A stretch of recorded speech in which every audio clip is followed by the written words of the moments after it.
Okay, the first one is coming to us from Spectrum, which we love them as a news resource for autism stuff. This is an article that just came out Wednesday from Laura Detaro about a very interesting topic that we talk about a lot here on the show, Nancy, about empathy. Empathy, or the lack thereof.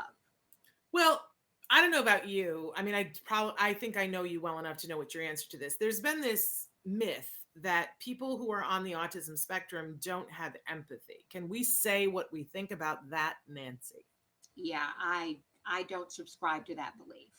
It's a steaming pile of poo, in my opinion.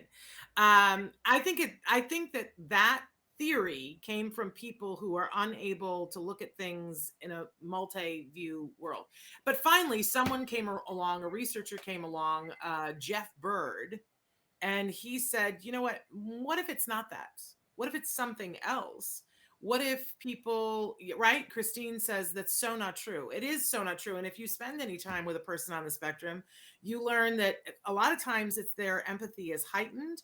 But Jeff Bird put out a new theory that what about something called alexithymia? And alexithymia is when you don't recognize your own emotions. And I'm wondering if part of it is that you recognize them, but you don't know how to label them. And Uh-huh. until we know labels for things, it's why we don't have good memory until we have language. Because if you're feeling something and you don't know what it is and you don't have a context for it, then how would you know what it was? Right. Um, so interesting that they're now doing research about this to test they tested the hypothesis. The term alexithymia was coined in 1972. Uh, and it's from Greek words meaning lack of emotion, which is certainly not accurate because people on the spectrum do not lack emotion, nor do they lack empathy.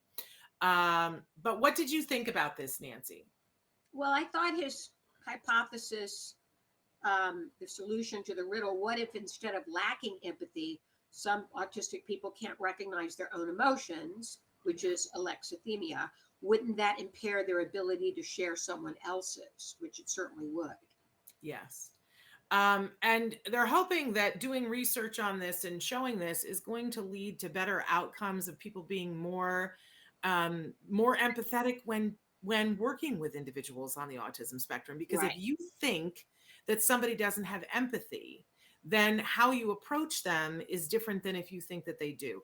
I find this is true also in other areas of science too. When we think that when scientists are doing research, let's say on horses, if they have the understanding underlying thing that horses have emotion, then they will treat horses different. Hmm. When somebody says to you horses don't have emotions, Nancy, how do you react to that? You're a Well, horsewoman. having been around horses all my life, I would say that's simply not true. I've owned many horses and have experienced many emotions with horses: fear, love, Mm. um, Yes. happiness, Sadness, I'm sure. I've sadness. seen animals Yes, grieve. yes, Um, and so responsibly, when you're doing research with someone and you know that they're feeling emotions, and that they have emotions towards other people, I think how you approach it is different.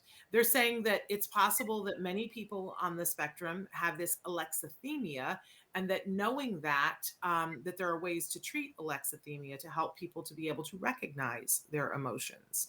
And of course, we know from our kids doing good quality ABA, Nancy, that there is a whole part of the curriculum that's just about emotions that starts with knowing what your states of being are. So teaching hmm, kids what, this is, right now you're cold and right now, it's hot outside. So you're feeling hot, you're feeling warm, or you're tired, or you're hungry, and labeling those states of being for children and then branching out into other emotions from that.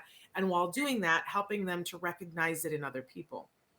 for those of you who watched the film Temple Grandin on HBO, one of the things that her mother and her aunt did was take pictures of Temple. They would get her to make an angry face, and then they would take a picture of her with an angry face, so she would study it and go, "This is what it looks like when you're angry," so she would recognize it in other people. Isn't Right. that amazing? Right. Yes. This makeup is I killing me. remember when Wyatt was early in ABA flashcards, of kids with angry faces to help him identify. Did you have to do the thing too where we were constantly cutting out pictures out of magazines, so that we could show them to him and say later on we would say, look at what is this little girl feeling, and it would be a little girl going, like freaking out about something. We were constantly cutting out pictures. The internet wasn't quite what it is now. Right. Now I just would have pulled things up on the internet, but Exactly.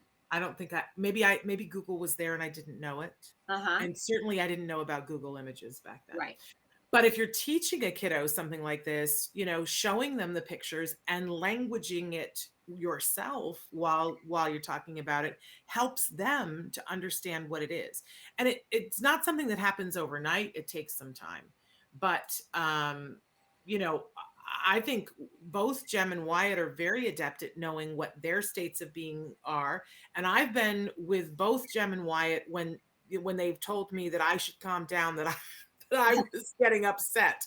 So I think they're both really good at recognizing when other people are feeling something. Do you agree? I agree. I know Wyatt knows when I'm upset, certainly. Yes. Yes.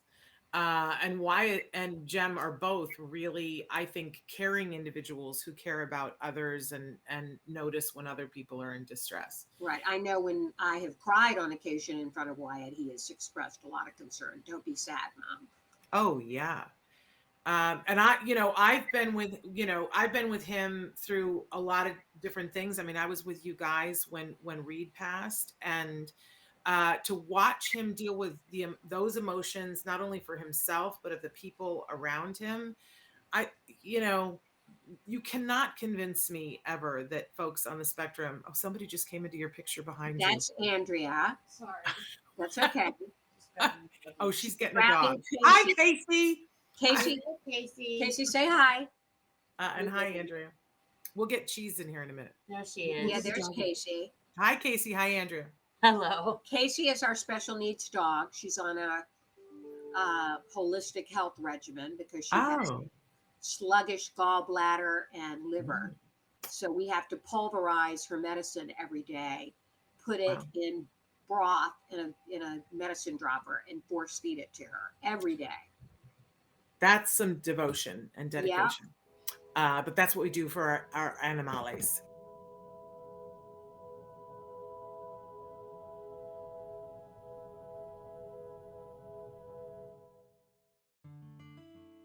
Thanks for watching Autism Live. If you found anything helpful in this video, please give us a like. In fact, make sure that you smash that subscribe button on YouTube and give us a like on Facebook. You can also follow us on Twitter and Instagram for important updates. And please download our free podcast wherever you get your podcasts. See you next time. Until then, give your kiddos a hug from me and one for you too. Bye-bye for now. To subscribe, click here. And if you'd like to check out some more of our videos, click here.